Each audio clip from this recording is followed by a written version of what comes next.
where I wrote 3 textbooks, language arts, Adventures in Primary Language Arts, book 1, 2, and 3, where I place it in a way that students could critically think, do their comprehension, their phonics, the grammar and conventions, and so forth.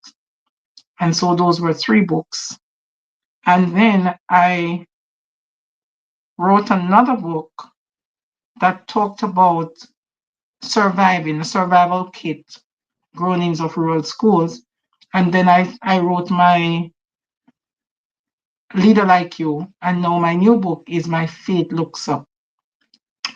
And soon I will be putting out a leader's seed, and also I want my peace back. So I have those 2 coming on stream also. It seems as if Lisa has. I thought you I'm back. dropped off. Yes. No. I think Annie's he put you as the main speaker. That was so wonderful, and I've been seeing the work you've been doing, and that is why I wanted you to be a guest speaker today, because I know your focus is on leadership, on women leadership, on women empowerment, and supporting women, especially with this time of life where things can be so challenging. Self care. And Yeah. so I'm seeing the comments coming in. Sometimes it's saying LinkedIn user, so forgive me. I'm seeing you put a name is great because LinkedIn is doing its thing. So welcome again, everyone. My name is Lisa Favec. I'm a dietitian, educator, author, and coach for women's issues, but I really focus on perimenopause and menopause because there's still a lot of stigma attached to it. We don't talk enough about it. There's not enough research on it. And my passion and purpose moving forward is to just keep talking about these topics, talk about the things that affect us so that women are more empowered, they can advocate for their own health, and the people who are in our lives can understand what we're going through because we don't live in a bubble. We have partners, children, co-workers, friends, and everything we do, there's a trickle effect, right? A ripple effect, sorry, where we affect each other. So the more we can understand about each other and understand our health issues, the better we can support each other. And we took a little break for the holidays. I was supposed to start in August, but had some health challenges that I'm still dealing with. But had to start back because people kept asking, when are we starting? When are we starting? So it's like, okay, let's give the people what they want. And I'm so happy to be here with Dr. Marcia and with Annie. Annie, are you back? My trusty Unless I co-host, do what I and I do. guess I could call you producer of the show. There Yes. you are. Your screen doesn't move unless I press buttons, Lisa. Put some back. Yes, I know, I know. I know you're busy in the background. But Yes. No, let the very good few to have you people know back. who you are. Good to have you back. So we Yeah. have missed you, all of us on LinkedIn. So yeah, Yes, and I enough want to time. say hi to Paulette. I'm hoping that she comes, Let's she's go able through to all of join them. back Let's go. soon. I don't know why LinkedIn is doing LinkedIn user on most people. I don't get Yes, it. I know, but thank goodness they're putting their names Yeah. because they know the the LinkedIn gremlins are doing its thing. Yeah. So welcome, Mosh. We see you, my friend. Glad you're here. See the amazing Jackie Holberg. I was on a Hmm. show last night. Yes, Yeah. I have to Yeah. watch the replay. It was a good show with Jackie. Hmm. So, that's Mosh again. To Linda, all the way in Canada. Glad you're Yes, hi here. Linda. Uh, That's you. I don't want to show that really. Yeah. You could skip, move on. Uh, welcome, Christy. Of course, we see you as well. And apparently, so Natalie Oh is God, here. my So camera's gone. Natalie is one of the LinkedIn users, I imagine. So the delectable Oh, back. Mr. Kenny is here as well. Hopefully, he's in a good mood, not in Kenny mood, not in Kenny mood. Kenny, yes. We only want Kenny here. Yeah. So, welcome, Nick. How you doing? Glad you're Hi Nick, here. my fellow Trini. Yes, I'm not gonna put my comment up. Yes, there is any. I'm here. I'm here, Jackie. Every so often. I like to hide, as you well know, right? So yeah. So glad you're here. Should I talk now? Tell him what I do. I, I, Yes, please. I don't even know what I do anymore, Lisa. I'm Well, you trying to. do so many things. I don't know when you sleep. I've confused myself. No, so today I've spent some time helping my clients write their book. That's Yolanda's book. And as we're launching Scott's book, Before We Die, our final chapter tomorrow. So please do join us. The book is 99 cents. So do join us for that launch party at 4 p.m. my time, 11 a.m. Eastern. Yeah. And then my trip to Ghana on Friday. That fills me with excitement and fear at the same. No, it's more excitement. I practice what I'm going to say to to the kids in Ghana to try and inspire them, but have to live their purpose. So I guess public speaking is something I just added to my repertoire. Well, I will do on Sunday. Again, you're welcome to buy tickets. If you want to, I don't know if you want to have a laugh, if you want to enjoy the messages that we're going to be giving, then please do come along. You can join remotely, so you can watch it on screen. And I need every bit of support I can get. So if you can give us a round of applause, I'll take it, right? But those are the things I'm doing really. So of course, I just did a post about Paulette's book that we've just sent a huge batch of them to Uganda to help Ugandan kids. So it is all that, it's helping them write the book, publish the book, sell the book, make the book a guaranteed bestseller on Amazon. I guarantee Scott's book will be a bestseller tomorrow. I don't just mean bestseller, I mean number one bestseller. That's what my clients pay for. So I sure look forward to the joy that brings. Anyway. And apart from that, of course, I do the event stuff. So if you want to put events on, don't know what to do, give me a call. I'll help you. Lisa and I've been doing this for how long now? 2 years? Longer? I know our 2-year anniversary is coming up in a few weeks. That's area. But I was counting the other events as well. So you should do something. I was going to ask, are we going to celebrate? We should celebrate. Yes. I'm a Trini. Any excuse to party. Send me some food, please. We can eat like I did with Christiana. We can eat on screen. Yes, but you have to send the food. Well, there's a Trini shop that opened in the UK in London, so I can direct you. London is. London's as far as coming to you in Trinity. Really. Oh my gosh! All right. it's 5 hours away each way. So. All right, I'll find a place that's closer. Thank you. You do that. If I can eat somewhere, I'm always happy, right? So. Yes.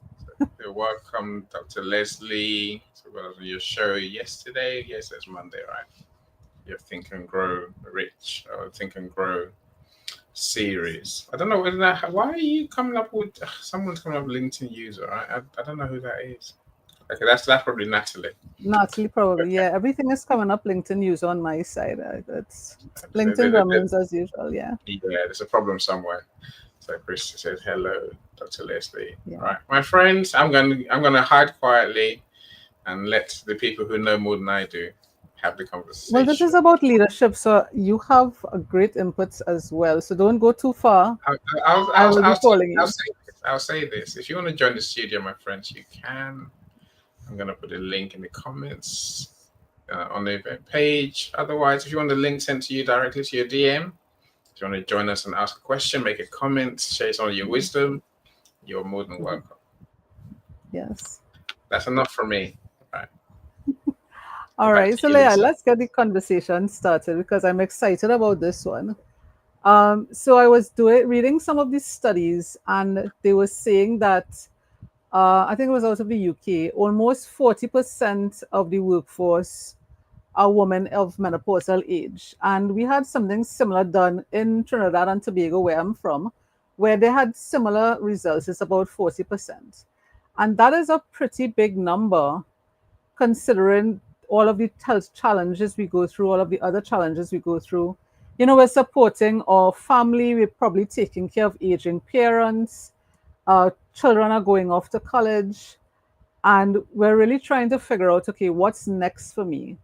But then we have all these symptoms of menopause. And if you haven't been to my show before, there are over 100 symptoms that you can experience on your menopausal journey. That's from perimenopause onto postmenopause. And we are in menopause until we die. So you can be in your 70s and 80s and still experiencing symptoms. But that can affect different aspects of our lives. And one in particular is how we lead, how we show up at work, how we interact with colleagues, with supervisors. And a lot of women around this time, because they don't feel supported, they actually quit their jobs. They leave their high paying jobs and not really knowing what's next for them, but the stress of it is so much, they just leave. And to me, that's very sad. And of course, it affects your pockets, the company's pockets, and I think we need to have more of these conversations to support women around this time and help with, okay, how can I show up to work? How can I have these conversations at work? And that's why I wanted to have Dr. Marcia here. Dr. Marcia, I don't know if in your practice, if women in menopause show up, but I know you deal with women, as you said earlier, in midlife. So I wanted to find out, I would talk about some of these symptoms that affect us in a bit, but I wanted to find out, in your experience, what do they come to you saying initially? Well, for I first must say I am very honored to be having this discussion because self-care and soul care for women is very important to me. And I am finding that our experiences that God gives us, it's really to prepare us to help. It's a part of our assignment that is a part of our purpose and our mission. When I started my journey as a leader of an organization, I was in my 20s, but my co-workers were in their 40s and 50s. There were some that was near retirement, and a lot of them were women. And I found that my energy became a tool of intimidation because I am an energy bunny. And even I'm in my 50s now, to my early 50s, and even that makes me an energy bunny. And I find that menopause affects women in a number of ways that can be overlooked by many persons whom they work with, and can also become a double-edged sword because people expect you to operate a particular way because you are in menopause. And if you don't, they feel that something is wrong, or they ascribe every disrespect or condescension that they mete out to you, and your response to protect yourself or to safeguard yourself as an excuse to say that you're experiencing menopause. And there are some leaders, I have to put this in, females who are using menopause as an excuse to be unkind and rude and irresponsible, and also, how would I put it now? Uh, Ill treat their co-workers or their team members or those that are below them. And they give this excuse that they are going through life changes and challenges, and that they're not managing, or they're overwhelmed, or they get highly sensitive. There are also individuals in the workplace who, shocking as it may seem, feel that menopause is so overwhelming that they must leave their jobs. It is such a big life change, and it is touted in such a way that it is not manageable. And the adverse effect it has on some persons, because they overanalyze the situation, they rush to leave their positions. And those persons who come to me in my practice, because I deal with women 40 and over, and as leaders, they come with several issues. Some may have issues in their relationships that push them into a divorce or a relocation. They also have issues with family members, and so they need to find themselves. I find that women who carry too much for too long, also the loneliness of having their children leave them, the fact of not spending quality time with the aging partner, husbands that is, find that it takes a strain on them and it increases the stress that comes from menopause. I also have individuals who find that it is at this time that they have to change, they have to start over in life. Some of them experience death, some of them experience a pivot because they have to transition, they have to change their jobs. And it happens at a time, midlife. And so that becomes a midlife crisis for them. And they have to find their bearings and they have to get in alignment. They have to reconnect to their voice, they have to reconnect to their why, their ambition, their self worth. And so sometimes I have to pull people back in that way. I also find that there are some persons in menopause, and this might be on the other end of the continuum, who feels that at menopause it is a change of life in all areas of their lives, and so they want to do what they feel they were created to do, what they feel they love to do.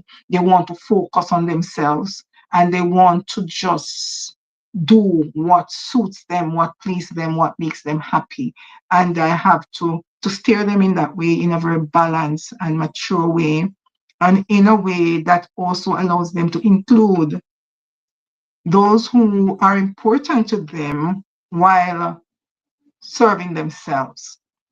And so those are some of the persons who have come for coaching in relation to clarifying their purpose, finding their faith, finding their voice, finding their ambition, reconnecting to their compelling vision, finding that internal alignment, and also trying to find a format that they can use that fits into their mindset and so on, to carry them through and give them the courage to move forward in their walk, in their decision, in their vision, whatever they decide that they want to do. There are some persons also who want to remain in their job if their job has become toxic because of ageism, and persons are forcing them out. The crop that is coming in is a little younger, and they are not as respectful as of the knowledge and the expertise, and they do not appreciate the value that somebody with a certain age brings into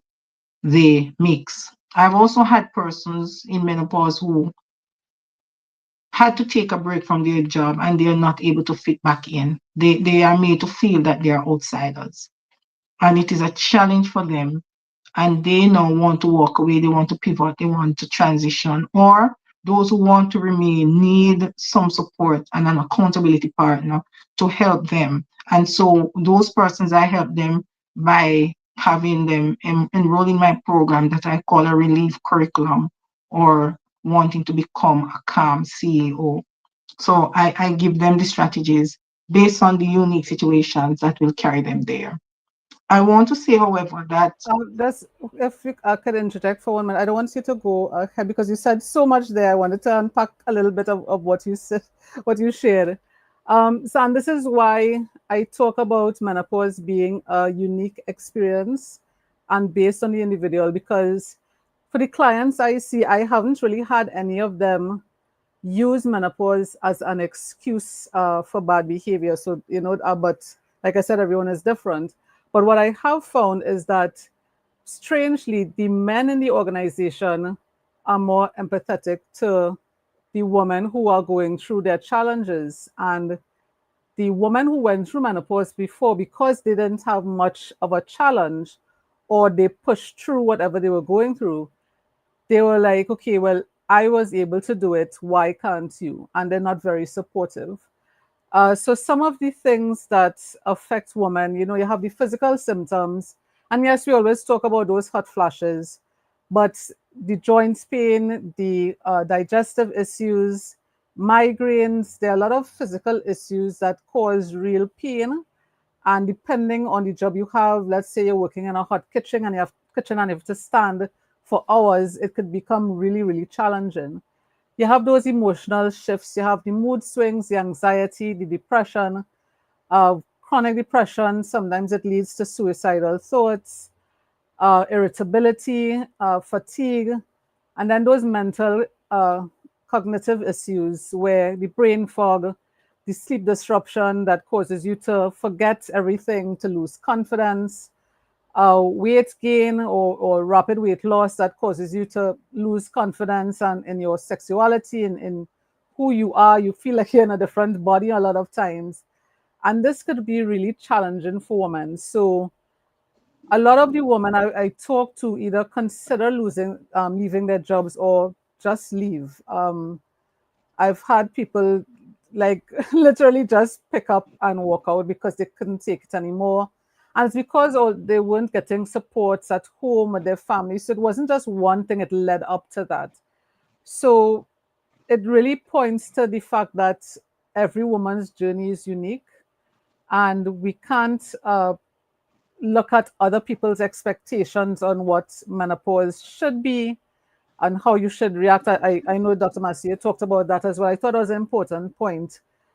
Every woman's journey is unique, and having these conversations, hopefully we're spreading that awareness that every woman's journey is unique. 99% of the times the women aren't faking. They're not getting support from doctors, from partners. As you talked about children leaving, so they're losing a sense of self. What's next for me? And again, this is why we need to have these conversations. When we talk There's about a sorry? Go ahead. I was saying there's a startling statistic that is out there now that talks about the women leaders who they find that 14% of women leaders, executives or CEOs tend to navigate divorce at this time and so they because they pour so much into work and in their leadership and menopausal season they have to make that adjustment because the demands on them have not been minimized in any way. Their expectations are also great from team members and from supervisors and from boards. And so they might find that they're, because of the brain fog, because of the mood swings, because of the conditions that are out there, the emotional realities and physical realities, the compound effect of the emotional and physical realities. Sometimes they mistake this for burnout or lack of support, and they push a little harder to keep the edge, the achievements that they have. So they rest in the past achievements. And this makes them want to have that validation because that is the external validation. And they pay so much attention to that that they miss the attention that should be paid in their home circle. The partner feels isolated or abandoned because many times when they come home, the drain of having to push so hard in that setting creates an issue where they are not able to function efficiently in the home setting. And family members suffer, their partners suffer. And at that time, there is the idea that because she's not supported at work, that she's not supported at home. And there is this breakdown of the relationship that many times is unconscious until they discover that they have become strangers in this period. And divorce increases in by 14%, the statistic says. Yeah, I think it's different in different countries because I saw it being higher somewhere else. But yeah, so divorce is very high around this time. A woman either realize they're with the wrong person. Um, a lot of times, women before menopause, we put up with a lot of things that when we get into menopause, we realize, okay, I'm getting too old for this. I don't want to have to deal with this anymore. Or because they don't get the right support, the right counseling, they don't even realize they're in menopause, and that's what's causing these thoughts. So you're right. So a lot of separation, a lot of divorce happens around the time of midlife and menopause. And again, this is why we need to have these conversations. Annie, are you there?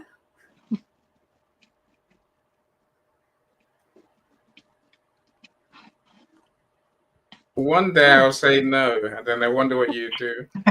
I'll cry. I will cry so hard. I've escaped. I'm free. Now, of course, we have to Never. welcome Sharita, right? Yes. We have to welcome Sharita. cannot. Welcome, Charito. What time is it in the Philippines? I wonder. It's 5:30 a.m. because we're exactly 12 Wow. hours apart. Yeah. So hi That's BFF. Thank love. you for That's joining. real love, right? That's proper love. That is. Yeah. That, I'm not doing anyone show at 5:30 in the morning unless I haven't been to sleep yet. That's real love. Teresa, Okay. Teresa, welcome, Um, welcome, welcome. Right. Annie, Okay, I but wanted to ask you a question because I've heard you talk about your wife going through menopause and wanting a divorce, and you're asking her like, why? What's going hmm, on? So, without sharing too much of your personal life, because I like people to hear the other side of it, how the partner feels, and well, you're the only man that's on the stage right now, right? So lucky you.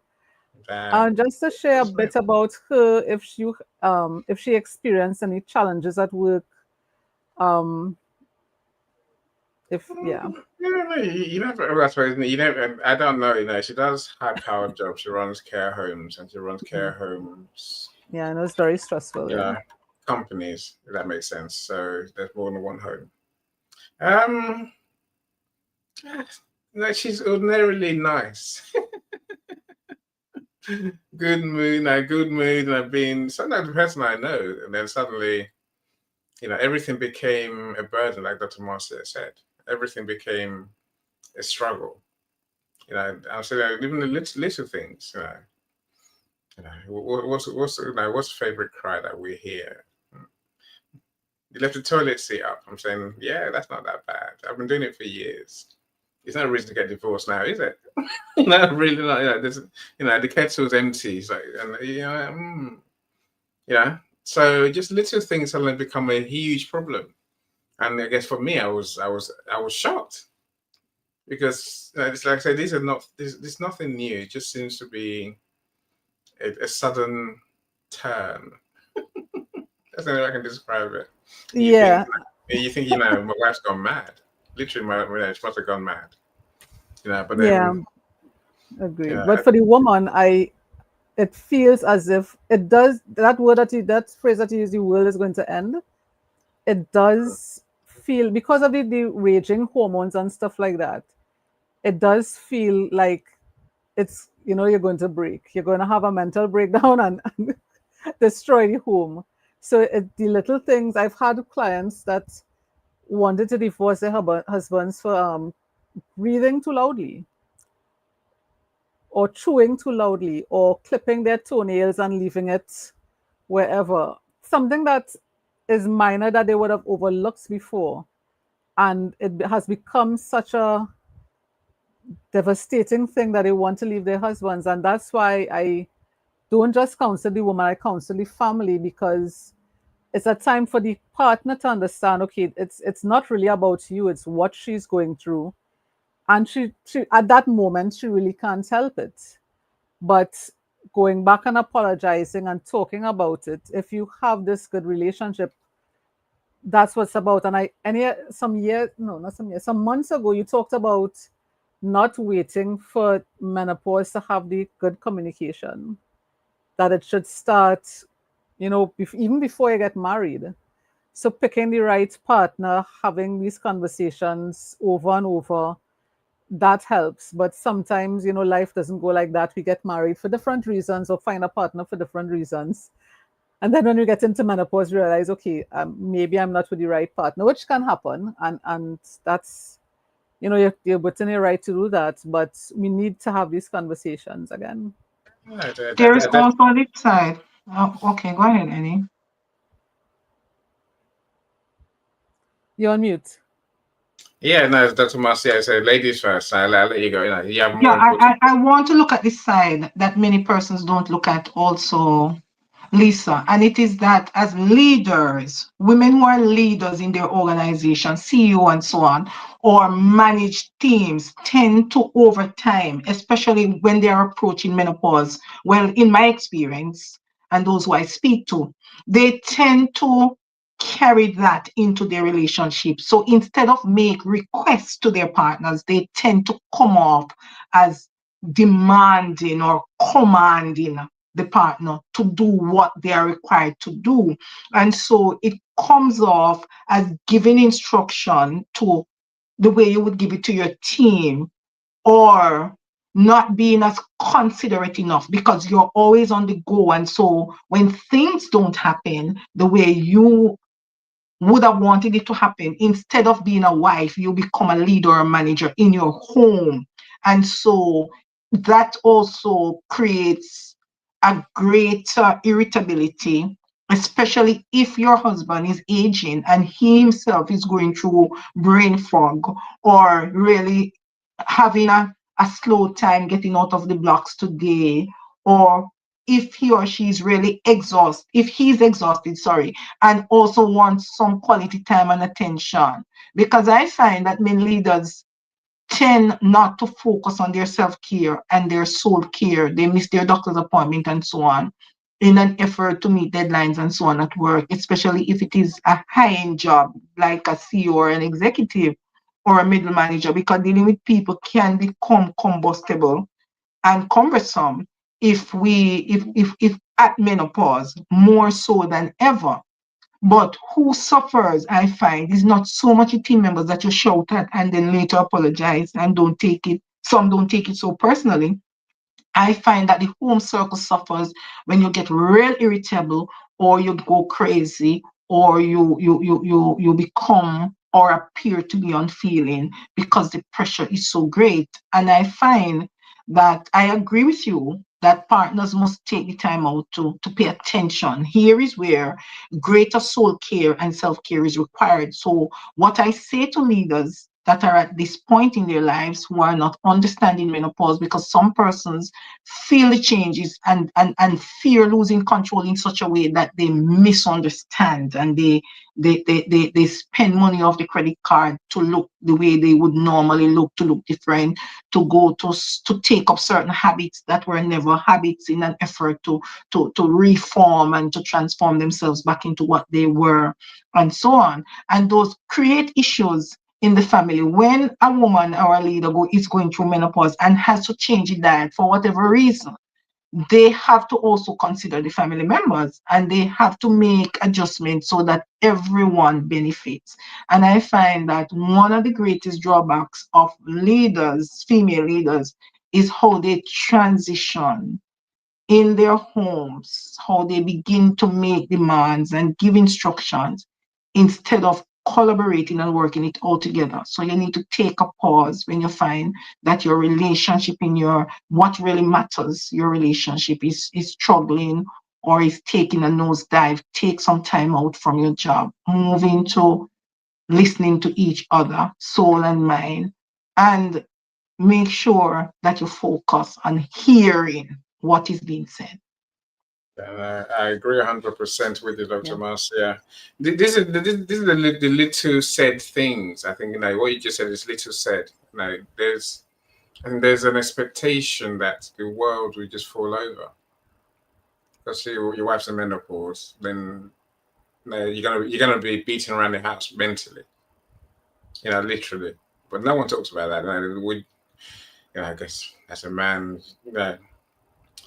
if I came home every day angry and swearing and cussing, everyone here would say, right, leave him. He's gone mad, right? But when a woman menopause does it, we're like, oh well, yeah, that's it.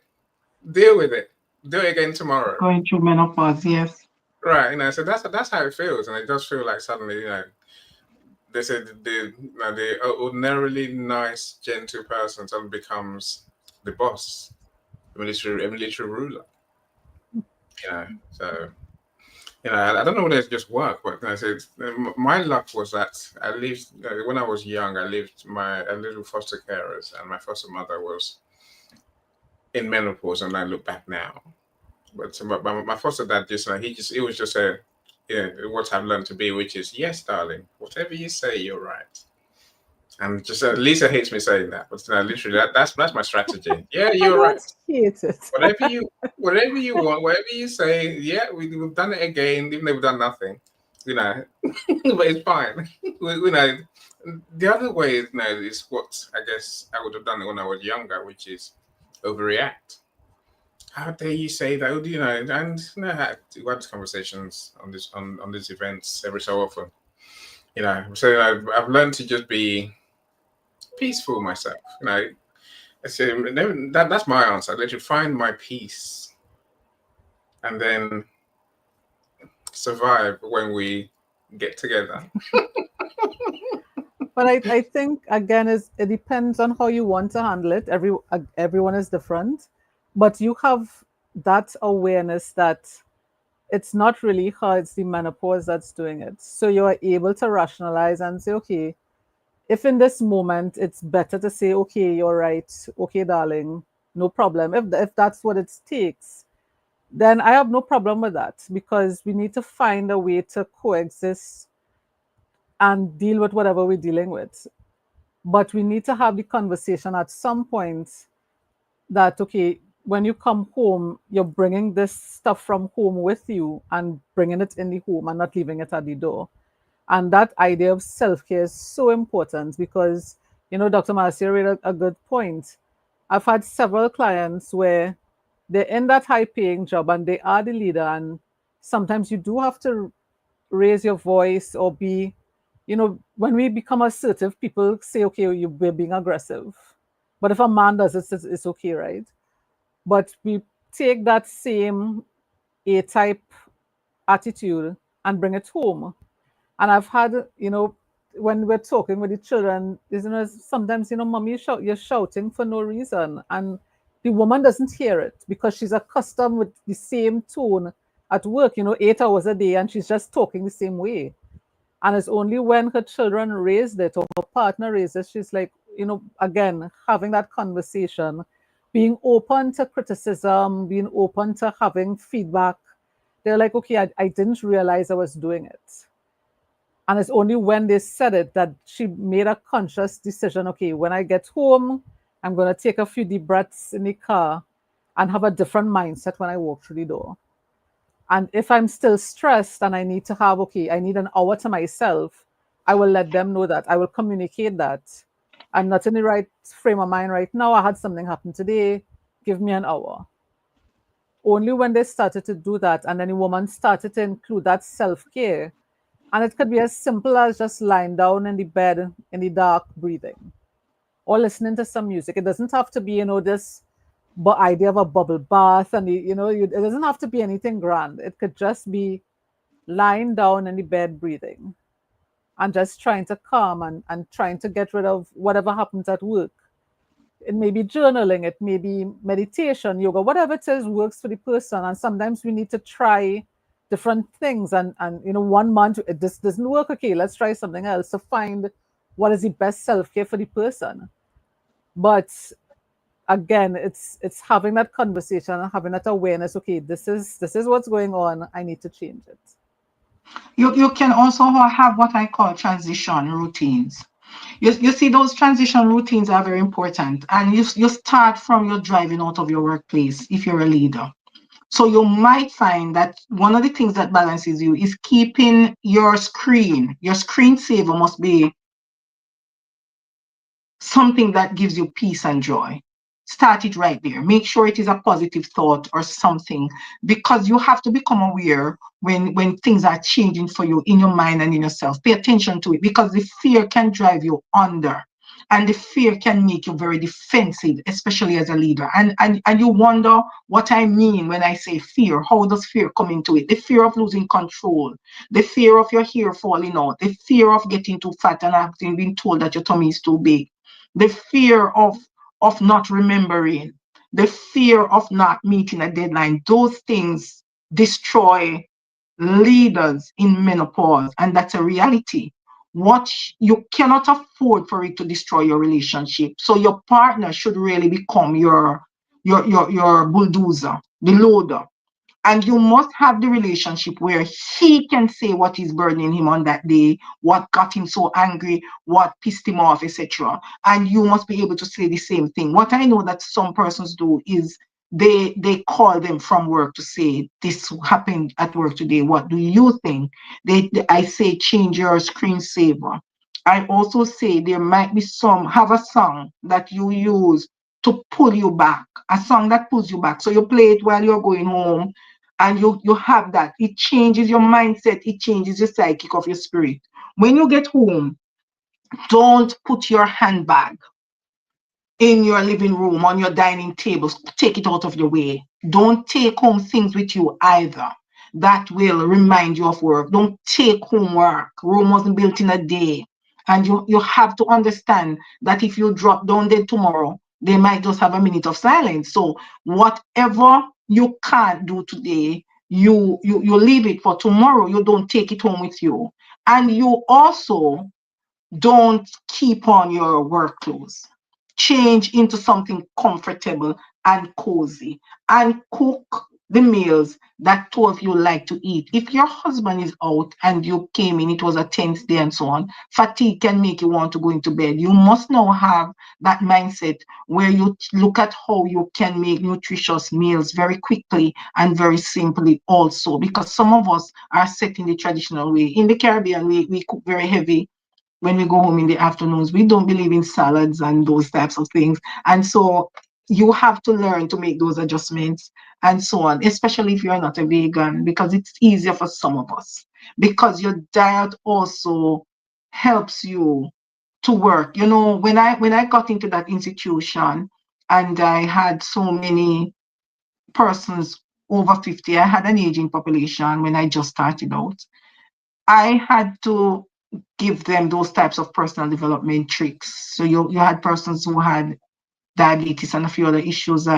Because I'm a vegan and I have certain herbs and so that I use for myself, I introduced those things to them. I had potlucks where I cook and brought and because I was, of course, much younger, or I had persons bringing those things and I gave them treats and so on. It made it a little easier. It changed their life and so on. And then I complimented a lot of persons. Sometimes, as when wives get a little older, husbands no longer compliment them. They find themselves saying to them, "You're putting on too much weight," or "You need to do this," or "You need to change that," in a way that you take them for granted. But if you value them, and if you show them, if they are going out and you say that color doesn't suit you today, you want to go at your best and so wear your blue dress, because it tells them that you are observing. But some men handling their issues too, they don't observe, they are not as caring. You know, the wife, some of them also wants, the wife is, they're at home today, they didn't go out, they took a low day, they took a break, but they didn't cook dinner. And you're coming from a hectic job and so on. And when you come, you're going to have to put those things down and you have to cook dinner. Sometimes they can surprise you by cooking dinner or saying, let's go somewhere economical, of course. So those are some of the transition routines that you need to follow as a leader also that is experiencing menopause. No, again, so all that makes perfect sense to me. Sean is here. Can I bring him up, or are we not sort of bringing people? Lisa, No, because you I would can, you ask can. you. And I saw Jay had an Excellent. interesting question in the He can come on. He can save me. So I'm glad he's here. No. So let me welcome people, and then I'll share what I'm going to share. Then I'll let Sean speak for sure. April, welcome. Long time, April. Where you been? Glad you're here, though. Jay's got a great question. We'll come to that in a second, I'm sure. Yeah. So, welcome, though, Jay. Great to have you here always. Wendy, we see you too, superstar. It's another amazing learning event. What a powerhouse panel. Well, Lisa and Dr. Marcia. Me and Sean are just here to try and get some answers, right? We try our best, But Dr. Marcia, I think that what you're saying, it sounds like the little things, but I think there's the big things. So on the food side, I guess I just decided I'm going to do it myself because I do what I do. I know what I like to eat. Might as well just cook it myself rather than waiting someone to come and cook my food like I used to when I was stupid and young. Now I cook my own food. My son is even getting that way too. So I think that it helps to do the things, like you say, that at least take the pressure off your partner. I want to comment on clothes, but I think you do have to keep giving compliments and look like you mean it. Yes, actually do mean it as well. So, look like you mean it. Yeah, that's my thing. No, how about just mean it? I said that just now, right? Yeah. I think the challenge is this: at the beginning, no one knows what's going on. There suddenly comes a day, and you think, "Wow, Where's that come from? But I think with time, we will learn to adjust. And as I said, I think my wife goes for a massage every so often. I don't know how often. I'm saying she does, right? She does the self-care things. We're quite happy for her to do her thing. She has her quirks. Her my son hates it, but I'm like, whatever, let her be. It's not for she collects random stuff. It's not random stuff. She's a Halloween freak now. So Halloween just dictates our lives. The way you never used to, but that's her thing. She collects stats. She collects skeletons and all sorts of crazy coffins. You're like, what's that doing here again? But I say, I'm not one to fight. I'm just like, let her be. Gives her joy. Rock with it. Yeah, if it brings her joy, then does not matter. Yeah, let her be, right? And this is how I say, of course, now she actually she's changed her diet slightly. She does. Let's say she does more of the self-care things than probably than she ever used to do. I think I saw one of your posts recently about exercise a bit less. Don't put so much pressure on yourself. I say again, I think that's something that I think you learn these things along the way, right? It doesn't come naturally. Say on day one you don't know any of these things, but with time, we'll learn to adjust. We'll learn to do better and do differently.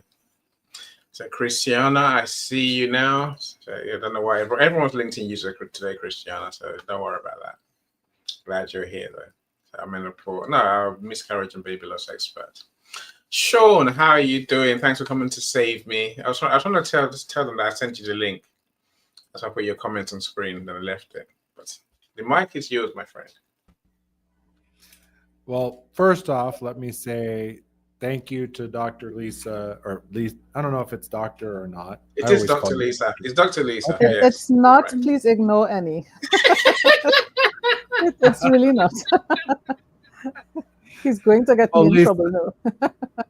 I appreciate being on your show and that you're spreading the news on this, because it is a topic, like Annie said, as a husband, and you're watching your wife go through this and you're going, what the heck? My wife actually wrote an article on this, how often young girls are given all the instructions about the start of menopause and puberty. There's all this talk about it, but this topic is something that nobody talks about, or very few people talk about. And it's just as impactful on a woman's life as the beginning. For me, I've learned grace, right? When I look at her and she's reacting from the hormonal shifts and all of that, I'm like, that's not her. That's her body. That's biology. It's, we're partners. We work together. We talk through things. Sometimes she comes to me and she's like, I have a question. I go, okay, coach hat or husband hat? Because we have that agreement. Like, she's like, I need a coach. Okay, I'll be your coach. When do I get to switch back to husband? And it's lovely to see Dr. Marcia. I get to talk to her all the time, but I don't usually get to see her. So that's my 2 bits for now. I just love that coach hat or husband hat. Yeah. I thought that was really nice. And that, I think that way of communicating what can I do to support you now, basically, I think that is the important part. And I know some men and maybe some women may think that women can control themselves in the moment. They really can't. If you're struggling with 60, 70 symptoms at one time, you really can't control what your body is doing unless you get some sort of support, whether it's from medication or from, lifestyle, but those habits take a while to get to work. It really is in the moment. You really don't know what you're doing and you're in that moment. But I think that word you said, grace, is so important. understanding, okay, this is not her, this is the hormones. You just have to let those hormones sort of settle down. And when she's not like that anymore, then you can have the conversation, but give her grace in that moment. Let her, if it's flying off the handle, the rage, the crying, just let her have her moments and give her grace. And when it's over, then you have the conversation. So I thought that was really important. And then asking, that coach hat or husband hat is basically saying, how can I support you right now? I think that's really important. And this is why we continue to have these conversations, because some men think, okay, it's menopause, maybe she just needs another fan or AC, right? But it's so much more than that. And not assuming to know what will support, and just asking her any moment, what can I do? What do you need me to do right now? You know what? I think that was just lovely. So thank you so much for sharing that. I think so too. And what stood out to me is the maturity.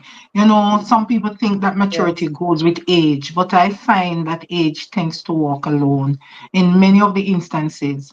And the point that I would want to pull out for leaders is that a lot of times when female leaders are going through menopause, of course, there is the issue in the workplace that at certain age they really should be at home taking care of their husbands and their grandchildren.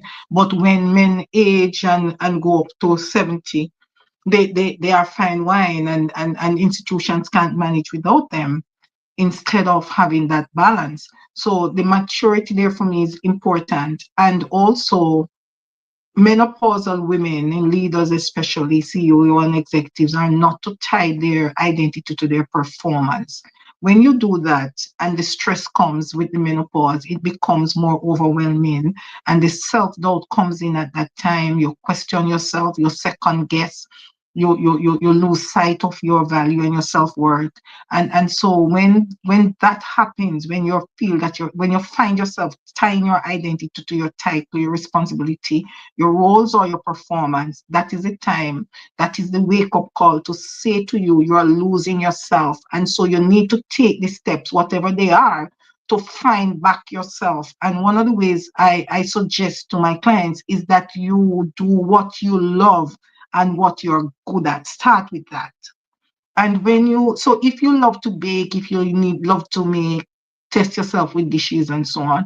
If you like to go to the beach, if you like to sing, if you like to spend quiet time reading, do that, because you have to nourish your soul to reconnect to your voice and to your self-worth.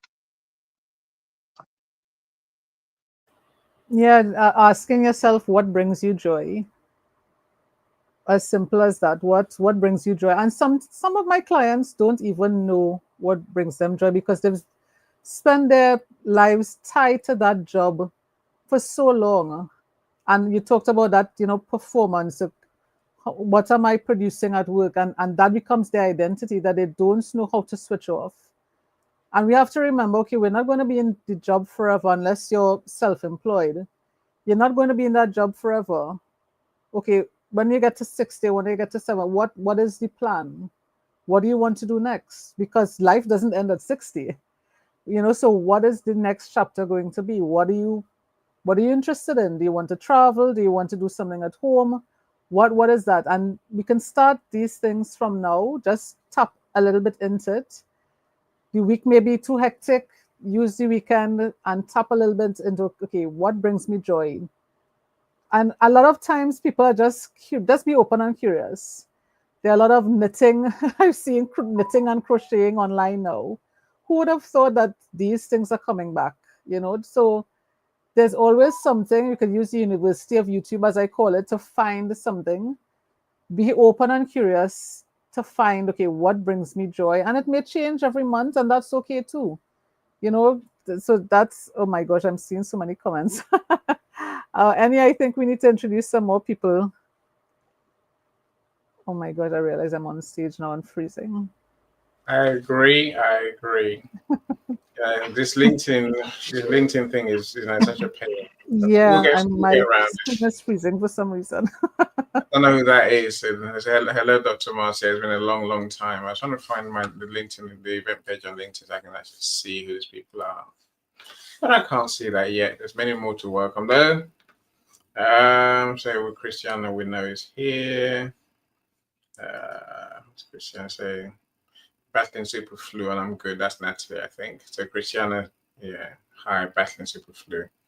How are you and yours? Dr. CJ is here as well. Welcome, Dr. CJ. It was great to see you. So how you all doing? Getting up on your show recently. So who's this LinkedIn user?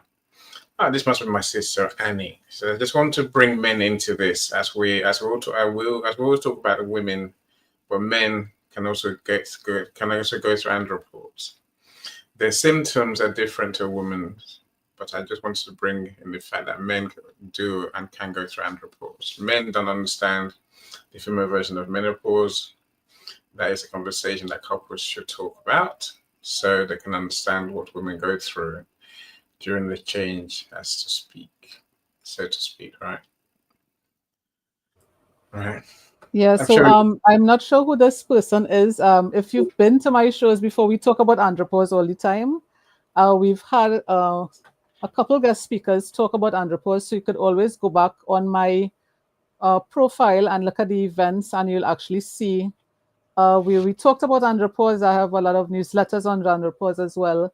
One thing though, the symptoms are actually almost exact. So they do get hot flashes, they do get mood swings.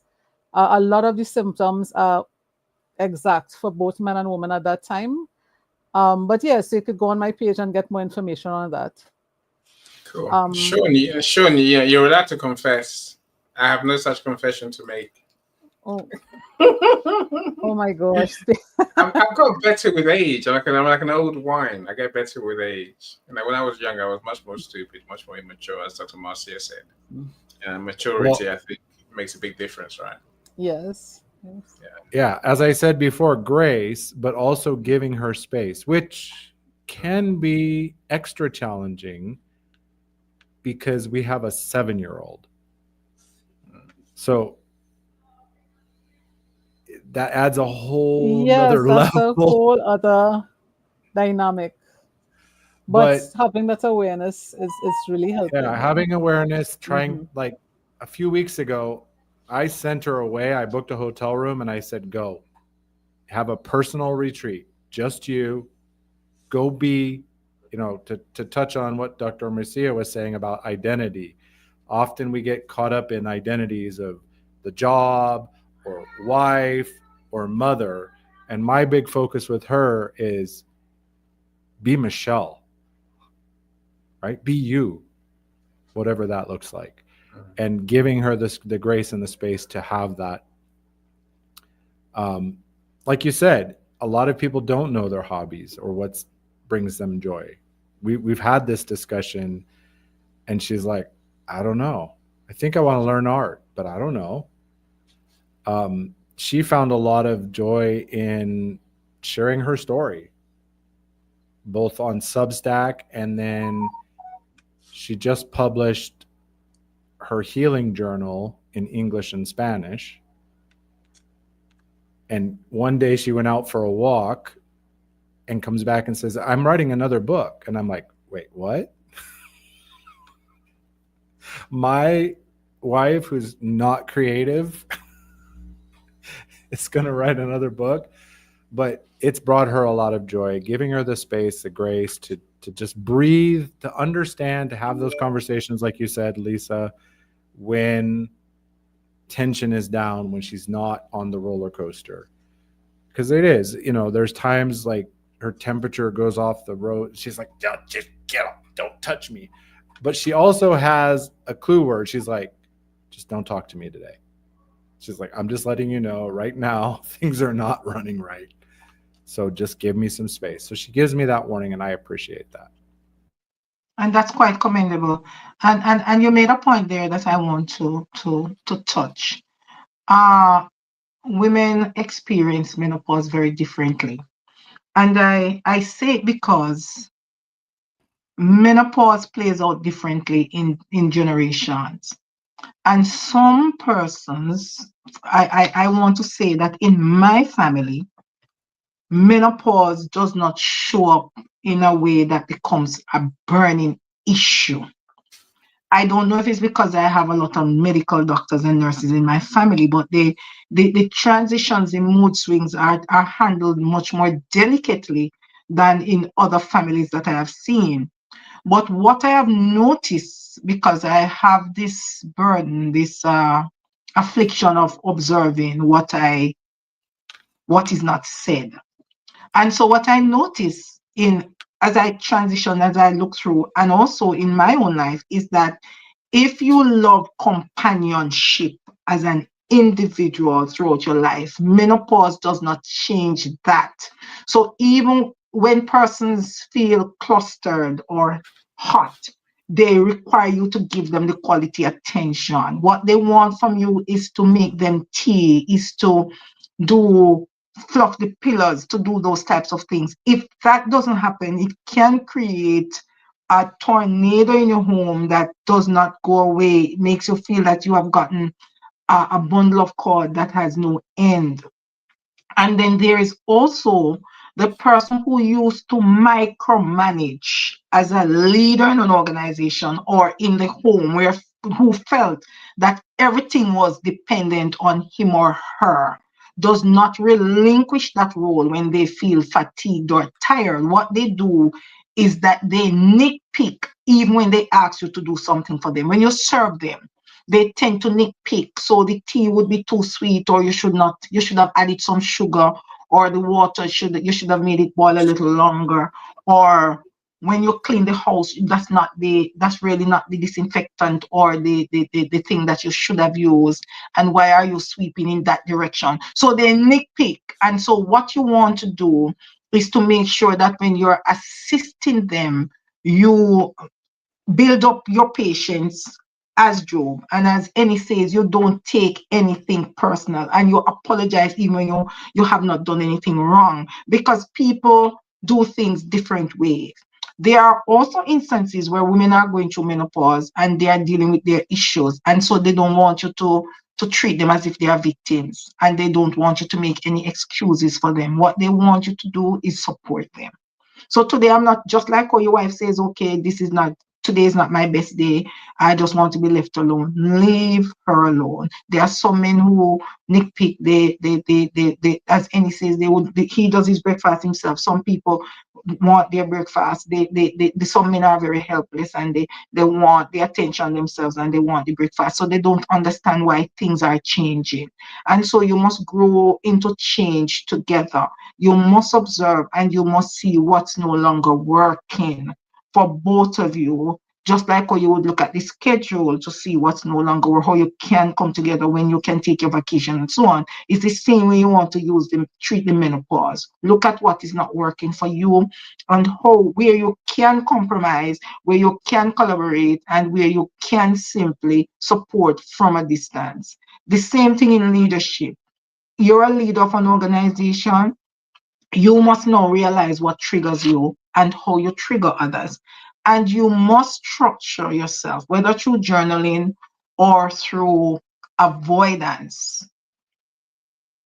So sometimes you might be confronted, and I want to stick in here that if when you're a leader of an organization going through menopause and you're a female and you have a narcissistic team member dealing with, especially if it's a male, you are not able to please them. So you must agree to disagree, and you must firmly state what you are prepared to do and how far you are prepared to go with their dance. And you must create your boundaries now to protect yourself, and know that is really graceful and very aware, because sometimes no, it can be spiteful and can be a vindictive no, but no, that is really thought out and so on. You would firmly and calmly be able to say, I am not able to do this because. And so in the process, you are safeguarding yourself. And so you put a structure in place that has that wall that they know they can't cross. And that's that line that they can't cross. And that means that you have to sit down and connect with yourself. You have to become intimate with yourself.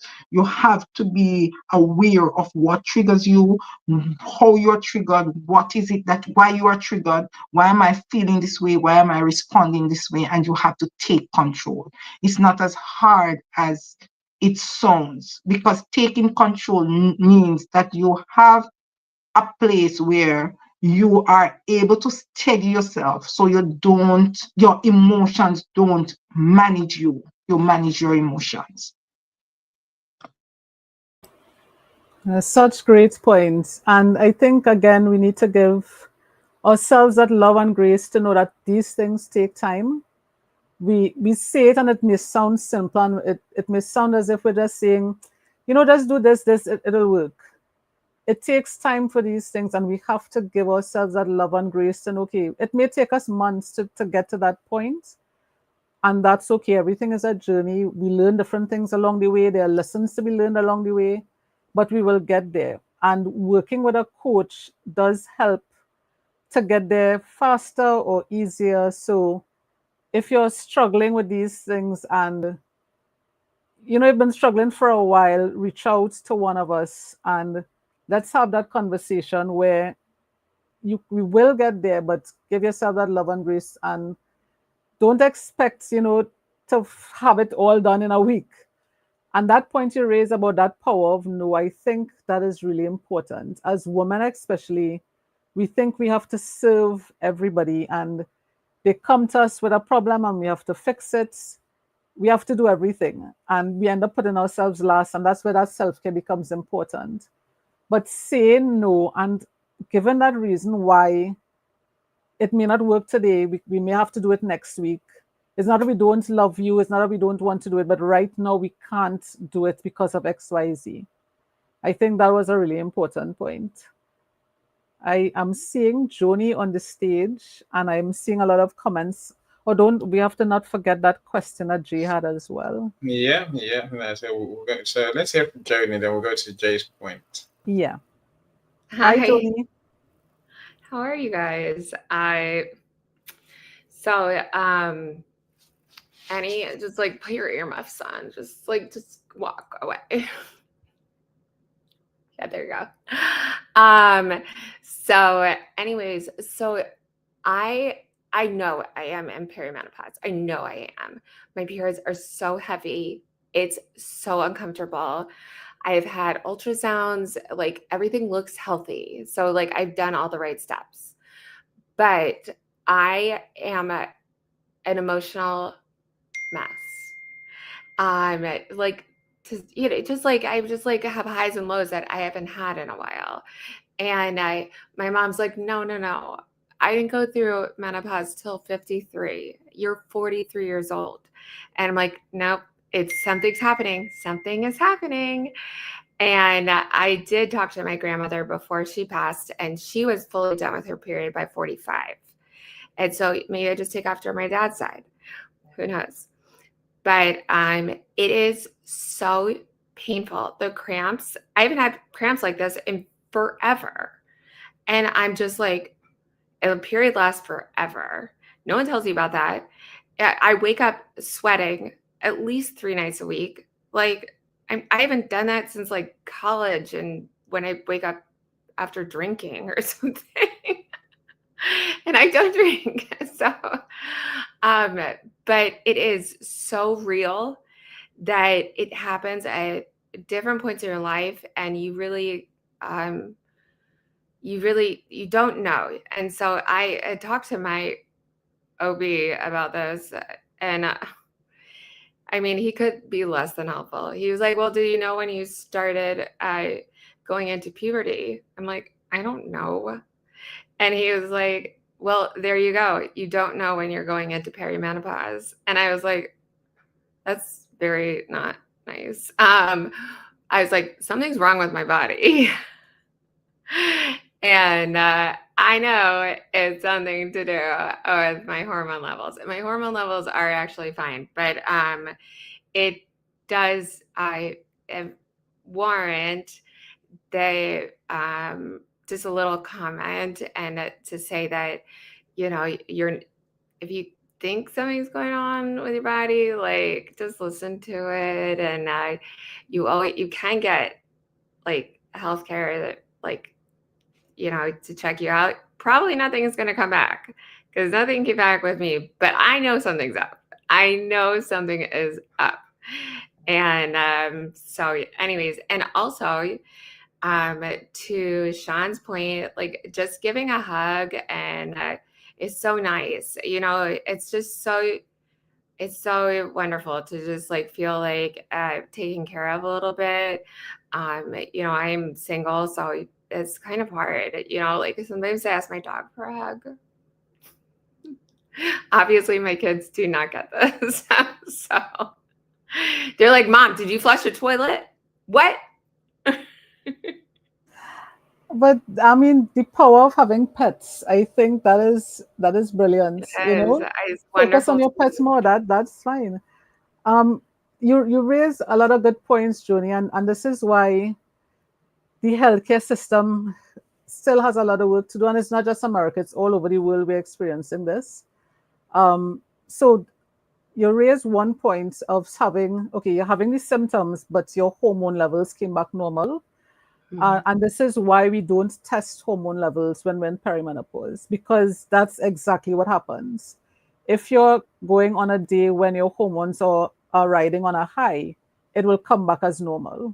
Yeah. But there are days when it will dip low. So there's no way to tell when you're in perimenopause, when you've started, and we just know that something is wrong when we've noticed enough symptoms going on.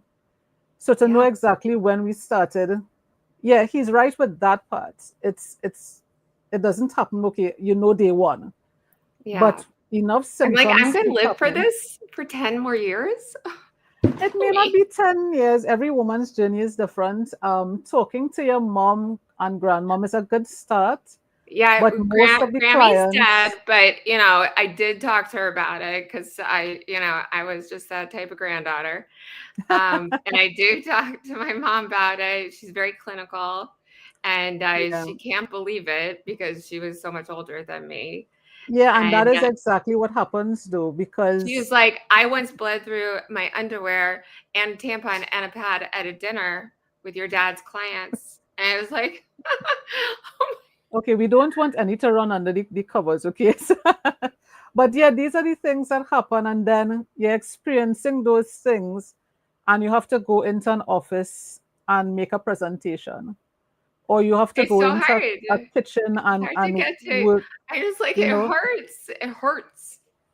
Yeah, J-Lon and we're hurts. still expected to show up in the way the company expects us to show up, and that is the difficult thing. So I really appreciate you sharing that. But yeah, just because your mom went through one thing, most of my clients, their experience is totally different. My own experience as well. My mom had one set of symptoms and started late.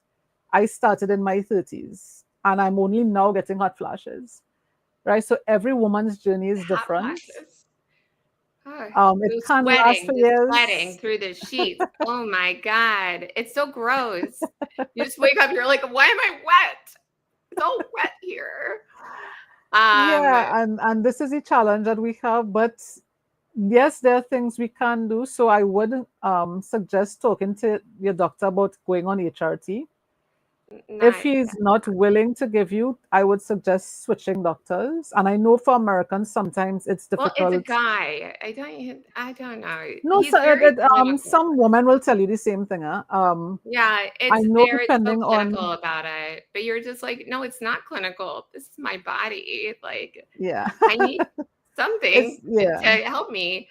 But I did also, before I stop talking, there is a great podcast called Hello Hot Flash. And it's an African American girl, but I think she lives in New York City. So an American girl. And she does a fantastic job talking about perimenopause. So it's called Hello Hot Flash. And so I always want to give a shout out to, because I listen to things so much better than watching things. So. Thanks so much, Joni. I really appreciate it. Always welcome anytime. I'm seeing another comment, and it's from LinkedIn user. Jesus, I LinkedIn is going to be the death of these shows. Hold Yeah. on. Okay. So Let's do one with of Jay's question. okay. Yeah. So medical marijuana is being used for different symptoms. It is helpful depending on the symptom. But again, this is why talking to a healthcare provider is important.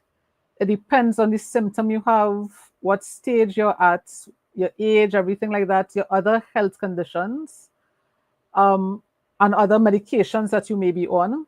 So I wouldn't suggest just taking it without having that conversation. You may need to do some blood tests, but if the pain is bad, and I know for some people, the joints pain gets really bad, the muscle pain gets really bad. Sometimes you have digestive issues that marijuana can help with. And there are different forms now, which is really good. So yes, there are a lot of edibles, but there are a lot of tinctures. It's come a long way, but have that conversation first just to make sure that you do all the right tests and make sure everything is safe before you go that route. But I wouldn't say it's contrary to self-care. I would say it's part of that self-care, part of your healthcare regimen. But have the conversation first just to make sure everything is okay and there's not something else that's causing the pain that you could possibly do something about before going this route. Hopefully, you've answered the question. Jay, if you want more, my friend, connect with Dr. Lisa and have a conversation with her. Yeah, you're gonna get me in trouble by calling me Dr. Lisa. I just want to Yeah. say now, April, condolences, my friend. Condolences to you. Yeah, so And sometimes, Definitely.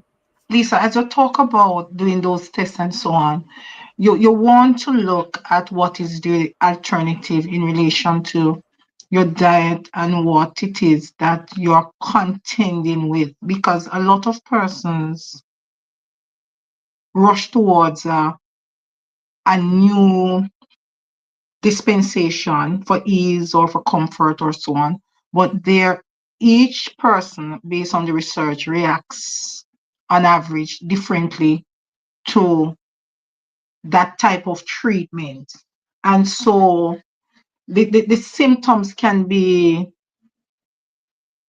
a change in your mood or in or sleep patterns. And so if, for example, you resort or you are that is a recommendation, a strong recommendation, you still need to, after you have passed those tests, look at how you are responding, and that is where it would come into self-care. It becomes contrary to self-care if, when you attempt to use it for the reasons given, you find that you are not sleeping, because the lack of sleep in menopause, and I am not the expert here, so I stand corrected, Lisa. They say can increase apnea. And so, and that in itself can become something challenging for persons who are undergoing menopause. And so you want to look at the patterns, how it changes sleep patterns and how it regulates your mood, because some people it alters your mood and it alters your sleep pattern. And if you don't pay attention and manage that, it can become contrary to your self-care. Yeah, and that's why I think Jay made the distinction of medical marijuana. So it's not just you going somewhere and buying it on your own. It's part of a healthcare regimen. And for certain things, and you would have heard me say it before on this platform, it should always be a doctor working with a dietitian. Doctors aren't trained in nutrition, dietitians are. So it should really be a team, depending on what your health condition is, to work hand in hand.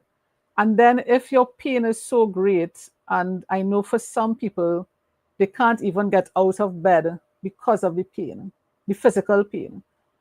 And going on certain medications could be more harmful. It could react with other medications. It could cause stomach bleeds and a whole set of different things that you don't get with the medical marijuana. And for most people, it actually helps them with sleep a lot better. It certainly did for me. I have had several surgeries on my spine and on my joints and stuff. And medical marijuana has helped me and it's helped my sleep. But again, talking to your doctor about it, making sure you do all the blood checks, making sure it's not going to react with different things, doing it in a controlled way so you get a dosage, you try it for a while and see how your body responds to it. So that's why we're focusing on medical marijuana, so that it's part of your regimen. So thanks for that. Annie, I'm seeing another comment from LinkedIn user again. And Okay, well, there's a we'll few get more. it. We'll get it. Yeah. Yeah, so some people practice not having any hobbies or extra activities, and they lose their identity along the way, says Christiana. I'm sure you agree. Definitely, yeah. It's a mistake to make, right? It's a mistake. We can do better. So I see that as a gift, Dr. Marcia. I don't, Sean, help me out here. What do you see as a gift? I think that was a lot early in the conversation. Yes.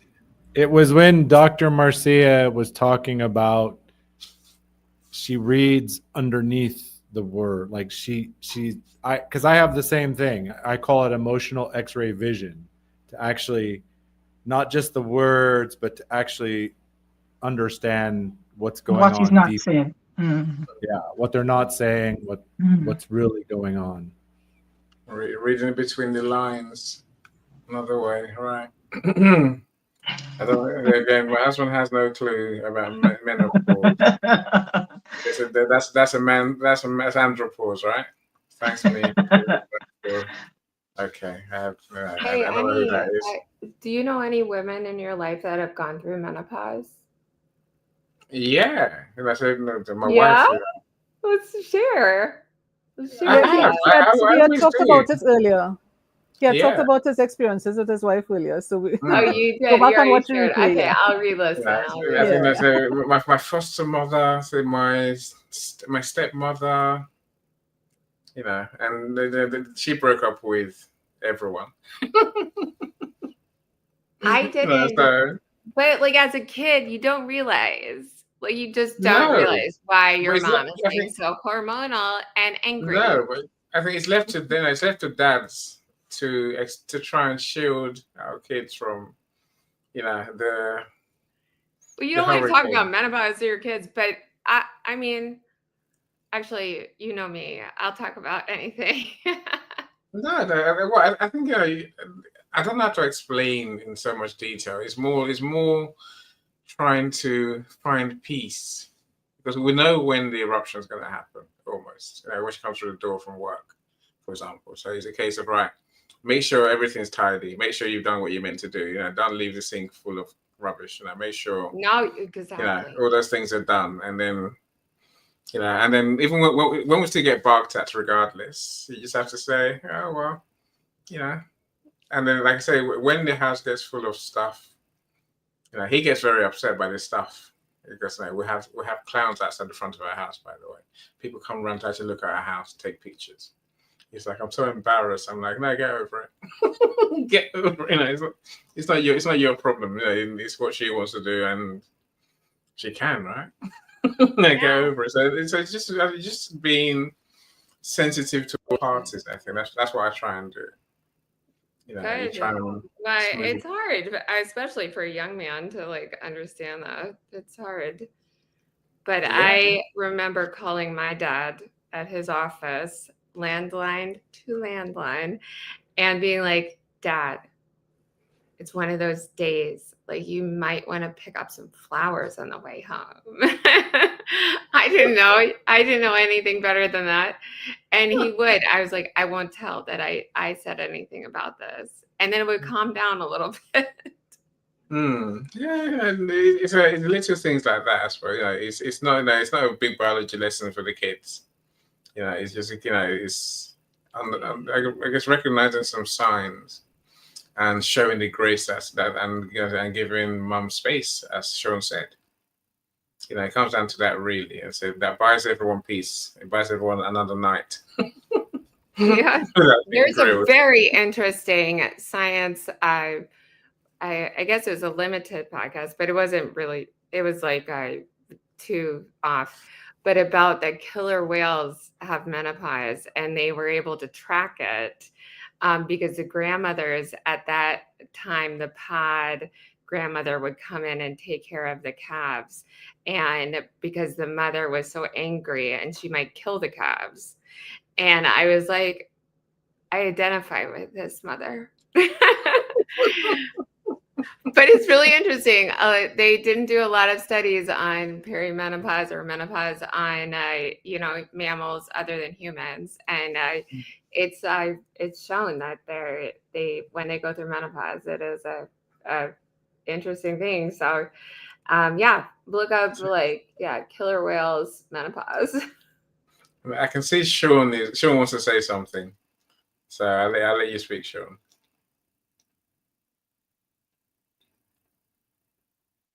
You're still muted. Yeah, you're free now. You're good. You got to tune that receiver there, Annie, because I'm just listening and nodding along right now. Yeah, Annie, don't forget, I have another meeting to go to, so I really want to get to the questions. Don't blame me. Don't blame me. I'm the one behind the scenes. They can't even see me. So Sean, I suppose I'll let you say your thing on your comment. Well, as I shared in the comments, right, as husbands, as males in organizations, just giving them support, understanding that this is a biological process and it happens, and there's nothing we can do about it, except as men, we can support and give the women in our life, whether it's subordinates or teammates or spouses, etc., give them the support. This way we can not only preserve their leadership, we can actually unlock their next level of impact. This comes from a lot of the research I'm doing on the book I'm working on right now, which is Reborn at 50. So I've been looking at a lot of this stuff about midlife is not the wind up. It can be the launch pad. For sure. Yeah. Okay. I really love that topic. I think it doesn't matter 50, 40, 60, whatever age it hits you, where you want to just kind of reinvent yourself, whether it be hormones or experience. I think that is it's okay. It's wonderful. And I have that same feeling. Yeah, so Sean says things beautifully. Christine, I see you as well. Welcome. I don't know if this is a question, so I have to be honest. You forgot to mention Professor Roxana. I know you had it on the screen. But... Did I forget to mention? Well, mentally, yeah, you had it on the screen, but you didn't see it. Yeah. Okay, I mentioned this. Welcome, Professor Roxana, my co-author, an amazing author of many books. And Dr. Marcia, you write one book and you suddenly get addicted, and you have to write more books, right? So now Dr. Roxana has written 4 books in a year. So there's more to come, by the way. I'm just telling you, right? How you doing, Prof? Great to see you. So I know you're back at school again, so it's a bit harder to find time. Sean says we start every day with a 20-second hug. Oh, that's so sweet. I think my wife would say, "No, leave me alone." Yes. My wife would say, "No, leave me alone." My son tries it. She's like, "Man, leave me alone." Whatever. What's the thermostat malfunction, Sean? When 1 minute she's freezing, the next hour she's like, don't stand within 10 feet of me. Yes. That's exactly I just look at her, I go, oh, is the thermostat malfunctioning? We make a little light of things because, we know that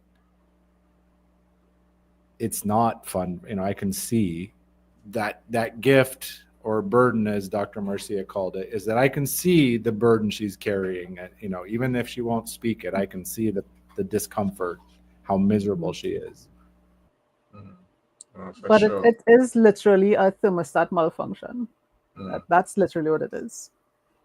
Yeah. Again, I don't know who the LinkedIn user is. I have to be honest. I had first part of hysterectomy at 24. I had It's no choice. it's Annie. Okay, but it pushed me into early menopause. I didn't understand why I had mood swings or why I got so angry, less patient, crying all the time. It wasn't until I got the help I needed that I was able to learn that I wasn't crazy, not really me. It was out of my control, as Sean's just saying, but going through menopause at 25, I got help in dealing with my body, changing my diet, had a lot to do with it. And it's also, I'm diabetic as well. So taking Well, talking to those around you, I guess, who can understand helps, right? And that's probably how that ends. Yeah. I'm trying to find the question you're looking for.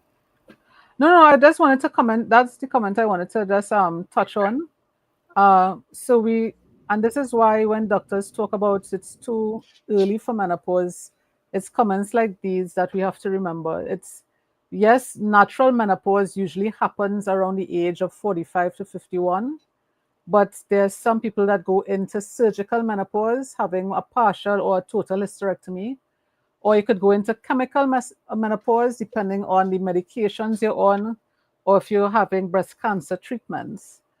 So it can shove your body into menopause, and that's the nicest way I can see it, right? 1 minute you're good, literally the next day after the surgery, your body is shoved into menopause. And a lot of doctors don't tell women this, and they literally think they're going crazy. So I just wanted to acknowledge that comment. That experience is very common, unfortunately, and it's why we keep having these conversations to bring more awareness. Because being in at 25 and having to have your body heal from the trauma of that surgery, because it's a major surgery, and most doctors don't send these patients to a dietitian so that the body heals properly.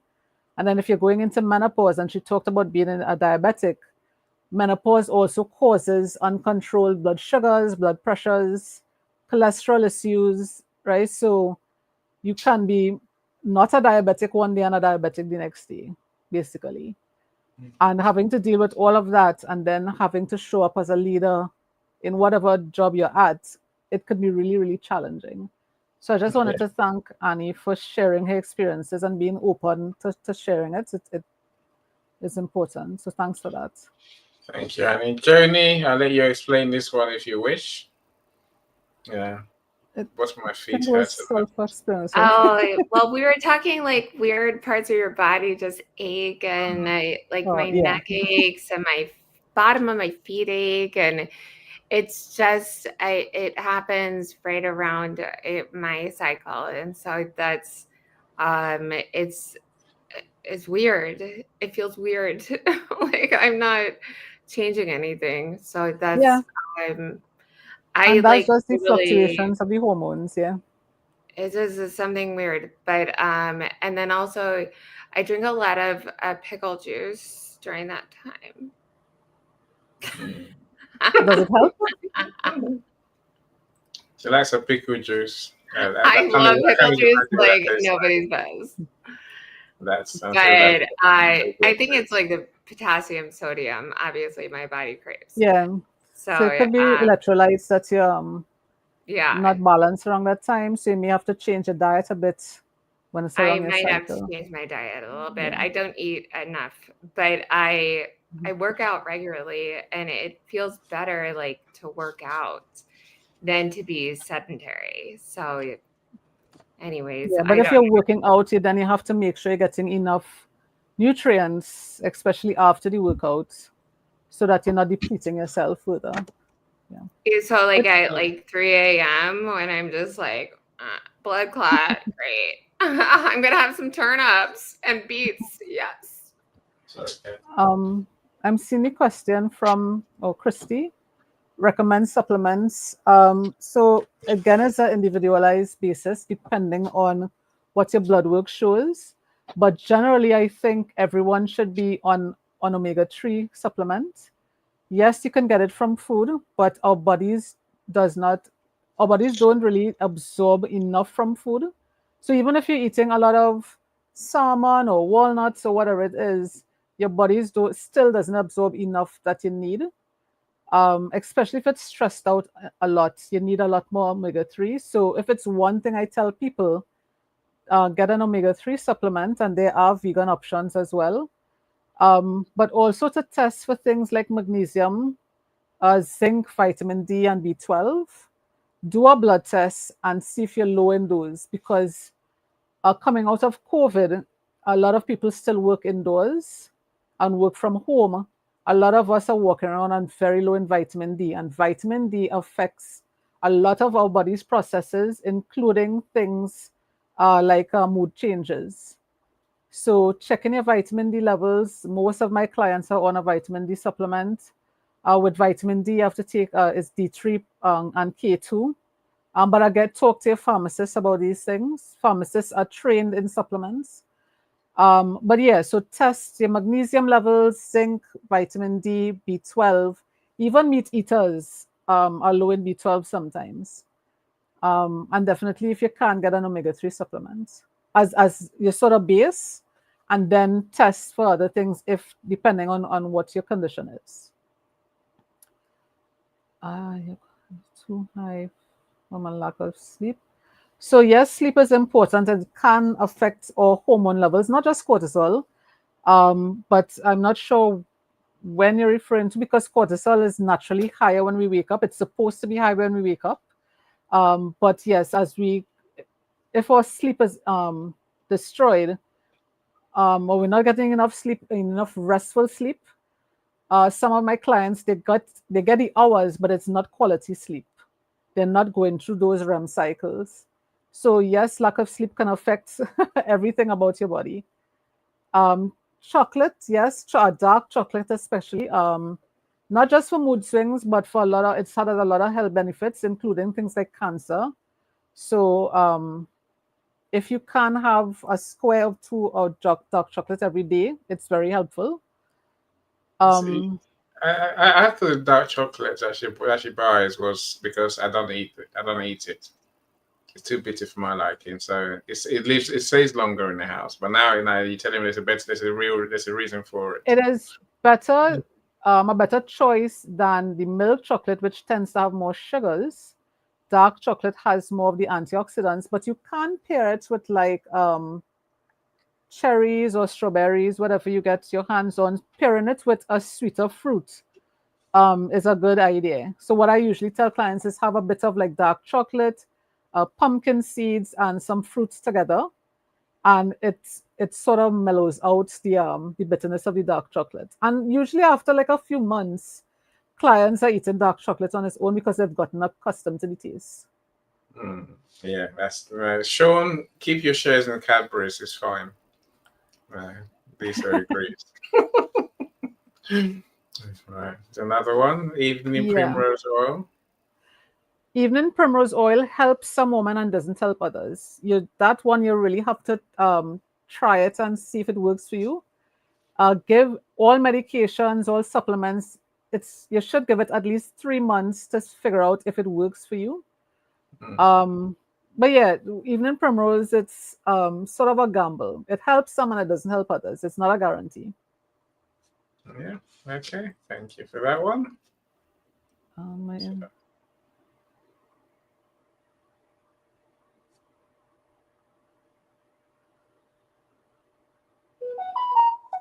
So try to remember, everyone has a different journey. So if you're not having debilitating symptoms, I mean, that's excellent. But of course, your foundation should always be a good balanced diet where we're getting enough nutrients. If we need to take multivitamins, that's not a problem, because some people, it depends on the access they have to food. Affordability is a factor as well. So whatever works for you, I think, is always the good part. And it's not for me to judge whether, something, because what works for you may not work for other people. So if whatever you're doing is working for you right now and you're able to function, you have a good quality of life, you're getting enough sleep, you're not in pain from menopause, then it's a good thing. Excellent. Sean says his wife issues with restless leg syndrome. Yeah, and if that works for her, that works for her. Just keep doing it. Yeah. Yeah, and the dark chocolates and the almonds, as you said. So It's a good combination, especially at night as well. The compounds in the almonds will help with sleep as well. Yeah. excellent. So welcome, Mr. David Jones, Hi. Mr. Metaverse Man. Glad you're Don't know here. what time it is in is it Thailand? I cannot remember. Is it in Thailand? No, I thought it's in the US. No, it's in No, the he other parts moved of a the couple months ago. Okay, Yeah, I can't remember the country. I think it's Thailand. excellent. Yeah. Yeah, so this is our last comment, I think. So let's Yeah, begin. everyone else was saying hi and thank you. So yeah. So thank you, everyone. Dr. Marcia, we lost you. I'm glad you came back. Yeah. I'll let you. So. So please, I have the mic. To tell us what you want to leave us with. Yeah, if you could tell us about your latest book for a couple minutes Okay. before we sign off. Yeah. Okay, so this is my latest book, My Faith Looks Up, and it is on Amazon. It's on Ingram Spark, Barnes and Noble, Kobo, Goodreads. And so I am encouraging everyone to go out and get their copy.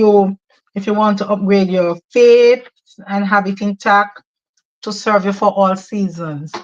It's really filled with experiences, it's filled with practicality, and it also helps you to discern God's purpose in the middle of pressure and find strength when you're tired of being strong and reignite your courage. It also helps you to lead with resilience, clarity, and confidence. And so, if you want to build unshakable faith that makes you survive in your life and your leadership, this upgrade is important and it is very economical. So, I hope I get the support so we can make this a bestseller. That's what I say. And I also want to say to leaders who are going through menopause, this book is good for you to balances your emotions and gets your mind in the right place. Thanks for having me. It was my delight. Very beneficial, very eye-opening, and very, very instructive for me. Thank you so much. Thank you. The book is bigger than I thought it was. I bought the ebook. Say that there is the sample you can read on Amazon, and I think that's what convinced me that there's useful knowledge in the book. Because I have a page. I have a page for your personal thoughts because I give strategies. I teach strategies right there. I tell you how to overcome for each chapter. So the weight of waiting, I ask you questions I give you this page for you to use. So I wanted you to have that size so you could write. You could actually journal. Okay, so it's A4 size. It looks like, right? Yes, it is. It is. Okay. Great book. Great book, my friend. Let's talk, Dr. Marcia. I'll tell you how to get to bestseller. It's a strategy. It's a plan. I'll tell And you how please to leave the link in the comments as well. Yes, please do. Yeah. So, Well, we have gone over time. you don't say. I told you carry on talking. I would just stand here and let you do your thing. Yes, but we need to wrap. Yeah, I'm very late for my meeting. So But thank I you all. appreciate. Yes. Says Annie, I appreciate I'm diabetic from 80 years old, so it's very difficult to trying to balance my hormones and sugars. But we can get through it. That's the point, right, Annie? That's the point. Once you get the right support, you can get through anything. I believe so. Yes, for sure. No. I appreciate you, Christy. Excellent Hey, show. Of course, Lisa. has been on stage. I am not seeing myself on screen. I am. Oh, Lisa, Oh, question. okay. So I think maybe one thing you could discuss in a future podcast is the good effects that getting an IUD can be on perimenopause, because I think it lessens the progesterone levels in your uterus, and so and it's not a bad thing. It's potentially a good option. I will look into it. Thanks for that. Look into it. IUD. Yeah. For sure. I will Okay. write it down. Okay, thanks so Thank you much. so much. Thank you so much, Love Bug. Okay. Thank you. Thank you. Right. So that's everyone. We got through everyone. Unless Sean wants to say something before we go. Sean? Just a simple thank you for this discussion. Thank you for having me on stage. And let's keep talking. Yeah. Yeah, no, thank you for coming to share with us, Sean. Yes, You definitely you saved me for sure. And no, as we'll learn if you're to so learn from you stressed, as I well. don't understand. Yeah, of course not. Sean, you're a star, my friend. Thank you so much. Appreciate you. My friends, everyone, I just want to say we appreciate your time we spent with us and all the 25 LinkedIn users. Which is Charito, Yes. Christy, and everyone else. These things happen, right? This is technology for you. Yeah, I don't know. Yeah, So, and I keep losing you all. It's telling me I have a weak signal. So before I lose the show. Thank you everyone for joining. Thank you for the engaging discussion in the comments. It was just, I'm reading the comments and I'm just like so impressed with the engagement. Thank you for Joni and Sean who came on stage, and a special thank you to Dr. Marcia for giving your wisdom. I really appreciate it. I knew it would have been a great discussion. And thank you, Annie, of course, for always supporting me in these shows. We will be back next 2 weeks where we will, I think it's, let me just check. I think that's close to our anniversary. I'm not sure, but oh no, we have Dr. Tanya on that show because the Work-Life Balance Summit is coming up. So we'll share a little bit about that. So please join us next 2 weeks on Tuesday, 5 p.m. Eastern, where we will talk about menopause again. Please share the event, reshare it with your friends, colleagues, anybody you think will need to hear the message. yeah, Thanks so much again. Does Tanya coming second time? I mean, that's a record, right? I know she normally talks holistic wellness. Yes, so that's what she's going to talk about as well. Yes, so it's very fitting that she'll be here, and I'll be in the summit as well. So excited to talk to her. Well, yeah. Someone send me a link. If you're there, send me a link. Let's hear what you have to say. Enjoy your night, my friend. I got book launch tomorrow. Do join us. The one thing we were gonna do is die. So let's learn how to prepare before we die. What a way to end the show. Thanks, Annie.